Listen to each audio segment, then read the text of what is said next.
Hello, ओम नमः शिवाय। मैं हूँ Shivangi Shulata Rai Chatterjee. Welcome in my channel Shulata's open window. Scorpio, ये आपका रीडिंग है।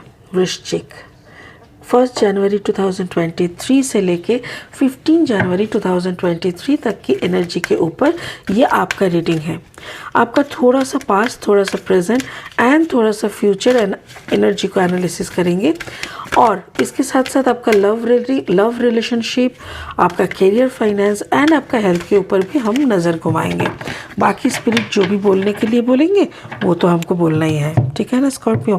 तो चलिए शुरू कर देते हैं, देख लेते हैं क्या क्या है एनर्जी आपकी तरफ आ रहा है जनवरी के महीने में। को क्रिएट, अच्छा, this is your past. Okay, आप कुछ को क्रिएशन में लगे हुए थे। प्रेजेंट में क्या है देखते हैं। हाँ, गो द डिस्टेंस, अच्छा। एंड फ्यूचर में क्या है। फ्यूचर में नॉट फॉर यू। मुझे ऐसा लग रहा है कि जैसे कभी कभी होता है ना कि हम एक सोसाइटी के हैं, हम काफ़ी लो सोसाइटी के हैं और हमको कोई पसंद आ गया जो कि काफ़ी हाई सोसाइटी में है, ठीक है। पकड़ लो कि this is me and this is Scorpio for an example, और मेरे को ये बहुत पसंद आ गया, इसको भी मैं पसंद आ गई, but society is not allowing अस हम दोनों मिल जाए, ये सोसाइटी को नहीं पता। फिर भी अगर हम क्रिएट करने का कोशिश करते हैं तो भी कुछ अजूबा ही क्रिएट होता है, राइट। उसमें भी अगर आप बहुत ज़्यादा मतलब स्ट्रेंथ देते हो, बहुत ज़्यादा फोकस, इंटेंस फोकस दे के आप उसको अचीव करने लगे भी थे, करने का प्रयास भी किए थे, स्पिरिट बोल रहा है this is not for you, इस पे आप मत करो। कार्ड स्पिरिट का है, कार्ड नंबर 31, ट्रूथ, मतलब कुछ तो बड़ा सच्चाई खुलने वाला है, कुछ तो समझने वाला है। चलो इसको भी हम लास्ट में एनालिसिस करेंगे, अभी फ़िलहाल देख लेते हैं स्पिरिट का। अच्छा, लेनोर्मैंड डेक से 3 कार्ड ले लेके आपका एनर्जी चेक कर लेते हैं। ओके स्कॉर्पियो, अगर आपका सन साइन है स्कॉर्पियो यानी वृश्चिक, या तो फिर अगर आपका मून साइन यानी जन्म का राशि है वृश्चिक, या तो फिर अगर आपका जन्म का लग्न भाव में वृश्चिक है, तो कहीं पे भी वृश्चिक है तो इस रीडिंग के साथ आपका एनर्जी रिजोनेट कर सकते हैं, ठीक है। हाँ, ओके, अच्छा, ये आपका पास्ट एनर्जी, आपका present energy, owls and the locket, third party. हर वक्त आपको ऐसा ही लग रहा है इस पे स्कॉर्पियो कि मे बी आपका जो पार्टनर, आप जिससे प्यार करते हो वो कोई थर्ड पार्टी में है, या तो फिर आपका पार्टनर को लगता है आप कोई थर्ड पार्टी में हो। ये थोड़ा अजीब नहीं है हर वक्त। अच्छा चलो इसको भी एनालिसिस कर लेते हैं और भी 3 कार्ड ले लेते हैं इस डेक से। बाय द वे, अगर आप नए हो मेरी चैनल पे और मुझे सुनते हुए आप एंजॉय कर रहे हो, मेरी कंटेंट भी आपको मीनिंगफुल लग रहा है, तो प्लीज़ प्लीज़ प्लीज़ मेरी चैनल को सब्सक्राइब करो और मुझे आगे बढ़ने में हेल्प करो, ठीक है ना, ताकि मैं और लोगों को मोटिवेट कर सकूँ और लोगों को हेल्प कर सकूँ थ्रू दिस कार्ड रीडिंग। और उस बेल आइकन को ज़रूर दबा देना ताकि कोई भी मेरी बनाई हुई वीडियो आपसे छूट ना जाए, ठीक है। Okay, the hierophant, okay, the queen of cups, the night of wands. ऐसा लग रहा है जैसे, चलिए पहले शुरू करते हैं तो पता चलेगा। ओके, पास्ट एनर्जी में ऐसा है कि आप किसी से बात करते हो और ये आपके काफ़ी पुराने, मेरे ख्याल से आपका कनेक्शन आपके एक्स के साथ होता है, शायद आपके एक्स के साथ आपका कुछ ऐसा बात होता है जिससे आपको फिर से उम्मीदों की किरण दिखती है। ऐसा लग सकता है कि आपको कि चलो फिर से इसको एक बार मौका दे के देखते हैं, हाउ ही और she performs, you know. But ऐसा है ना कि ये ऑलरेडी बहुत दिन हो चुका है, मे बी 4 to 5 years हो चुका है। बट अचानक से होता है ना, कभी कभी मुलाकात, कभी कभी बातें हो जाती है, तो अंदर में ना मतलब क्या कहते हैं, हर एक इंसान को कुछ रिग्रेशंस होते हैं, कुछ क्लैरिटी आते हैं, फिर लगता है कि भाई इतना कुछ झगड़ा वगड़ा करके हम लोग पार्ट हुए थे, हम लोग अलग हुए थे, तो चलो माफ़ कर देते हैं, माफ़ी मांग लेते हैं, इसमें कौन सी बड़ी बात है। तो वो माफ़ी मांगना या ऐसा कुछ हुआ था जो अब सुन के काफ़ी आपको लगता है कि यस यू आर राइट, आप तभी भी सही थे, अभी भी सही हो, और वो गलत थे और अभी भी गलत है, और उसने अपने मुंह से मान लिया कि यस वो गलती किए थे और गलती के सज़ा के तौर पे उसने आपको खो दिए थे। ये बात आपको आराम से उसने बोला और आपने डाइजेस्ट कर लिया। तो उस बात के ऊपर खड़ा होके मेरे ख्याल से ऐसा लग रहा है maybe you are trying to do something new, सब नया क्रिएशन के मूड में आप चले गए। ये आपका पास्ट एनर्जी में भी कुछ दिन पहले का बात है।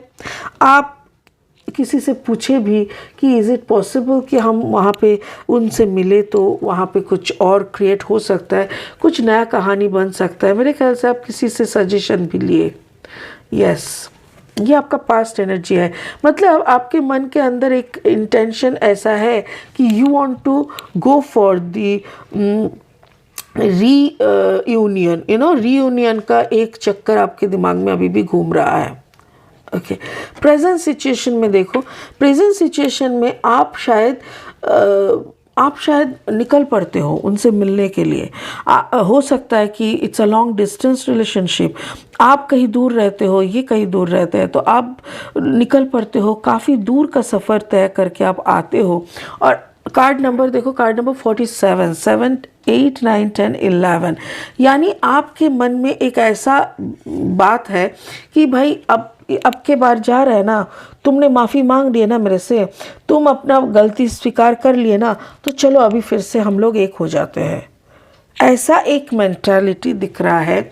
और जैसे आप दोनों जब बात करने बैठते हो ना, तो आपको भी अजीब लगता है कि कितना साल बीत गया ना, लाइक नाउ अब दोनों कंप्लीट दो डिफरेंट इंसान हो ना।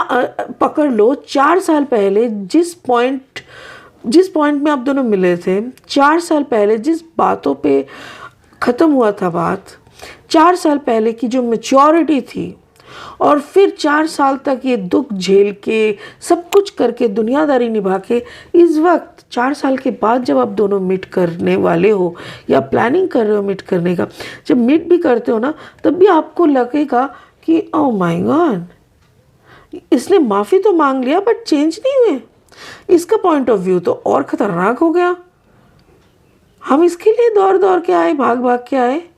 ऐसा टाइप का हो सकता है, क्योंकि मुझे ऐसा लग रहा है जैसे मे बी आपका पार्टनर कुछ और लेके बिज़ी हो चुके हैं। हो सकता है कि उसके लाइफ में कुछ और प्रायोरिटी हो जाए, हो सकता है कि may be your person become a media person, तो बहुत सारे नज़र उनके ऊपर हर वक्त रहता है। सोशल मीडिया पर्सन हो सकते हैं, या तो फिर उसके लाइफ में कोई थर्ड पार्टी आ गया है, जो भी है। बट एक चीज़ तो वो बार बार बोल रहा है कि आई एम कम्प्लीटली चेंज।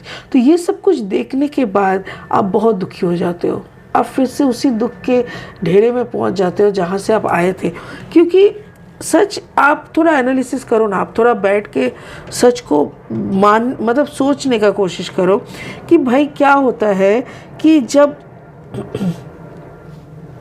एक वक्त के बाद ना इंसान की बहुत सारी चेंज हो जाती है। तो यहाँ पे 3-4 साल is a big change, is a big time. तो इतने सालों में बहुत चेंजेस है जो आपने पहले एनालिसिस नहीं कर पाए। जैसे उनसे मिले आप समझ पाए कि नथिंग इज़ देयर, आपके लिए कुछ नहीं है। और भविष्य में जब आप स्पिरिट को पूछ रहे हो, सच में ऐसा है कि लाइक सच में ये क्या हुआ, मतलब आप समझ ही नहीं पाए शायद ये क्या हुआ। तो स्पिरिट ने बोला ये रिश्ता आपके लिए कभी था ही नहीं, आप ही बार बार जा रहे थे, आप ही बार बार कोशिश कर रहे थे, आप ही बार बार उसमें घुसे जा रहे थे। कार्ड नंबर 24, 4 + 2 = 6, यहाँ पे भी है कार्ड नंबर 6। तो आपका ये जो प्यार है ना, ये प्यार बहुत पहले ख़त्म हो चुका है। शायद 6 साल पहले ख़त्म हो चुका है, फिर भी आप बार बार इसको ज़िंदा करने की कोशिश लेके जाते हो, बहुत धूम मचाते हो, बट कुछ होता नहीं है क्योंकि इसमें कुछ होने वाला नहीं है और ये ख़त्म हो चुका है। ये जो कमिटमेंट है, हो सकता है कि आपके दिल में ये प्यार की जो 2 गुलाब है ये अभी तक मरे नहीं है और ये मर भी नहीं रहा है करके आप और ज़्यादा बेचैन हो रहे हो सकता है कि आपके पार्टनर के लाइफ में भी वैसा ही है, आपके पार्टनर के दिल में भी वैसा ही है, बट कुछ और तरीके से, क्योंकि डिफरेंट मैच्योरिटी है दोनों का। एंड फाइनली स्पिरिट बोल रहा है something is coming, somebody is coming towards you. कोई तो फायर साइन का आ रहा है, एरीज, लियो, सजिटेरियस, कोई तो आपकी ज़िंदगी की तरफ आ रहा है स्कॉर्पियो।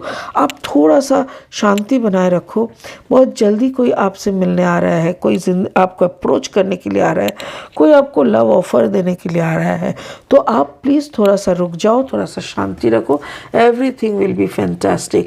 बट जिसके पीछे आप घूम रहे हो ना, जिसके पीछे आप भाग रहे हो ना, वो आपके लिए नहीं है, उसके बारे में आप मत सोचो, आप उसके तरफ ध्यान मत दो, उस तरफ मत जाओ। मेरे ख्याल से अगर आप ऐसा एक सिचुएशन का प्लान कर रहे हैं, प्लीज़ इस रीडिंग को सुनने के बाद इस प्लानिंग को कैंसिल करिएगा, क्योंकि इस प्लानिंग में आपको कुछ नहीं मिलने वाला। स्पिरिट का ब्लेसिंग कार्ड ये है कि यस, अगर आप इस कार्ड को आज इस रीडिंग को सुन लेंगे तब आपको सच्चाई का पता चल जाएगा। This reading is a big truth to you if you are planning this type of thing. Card number 31, 3 + 1 = 4। Balance को मत बिगाड़िए। और ऊपर से अगर आप कुछ भी इस कार्ड को नहीं सुन के आप अगर सच में सीधा चले जाते हैं उस पॉइंट पे जहाँ पे आपके गर्लफ्रेंड को आप कभी 4 साल 6 साल पहले छोड़े थे और वहाँ पे जाके आपको कुछ और महसूस करना था, लाइक 6 साल पहले वाली आपके गर्लफ्रेंड या बॉयफ्रेंड को आपको चाहिए था, वो तो आपको मिलने से रहा।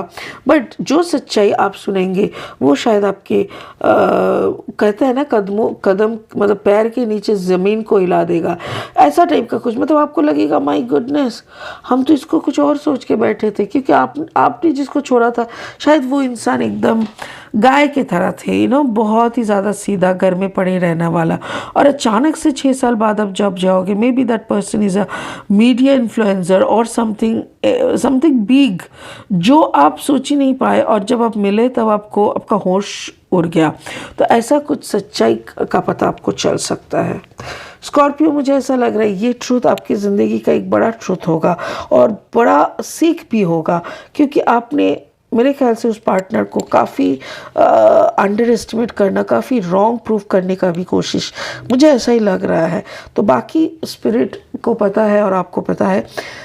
तो चलिए आज के लिए इतना ही, फिर मिलेंगे बहुत जल्दी बहुत इंटरेस्टिंग वीडियोस के साथ। तब तक के लिए आप बने रहे, खुश रहे और ओम नमः शिवाय का जाप करते रहिए। Thank you so much, bye bye, God bless you.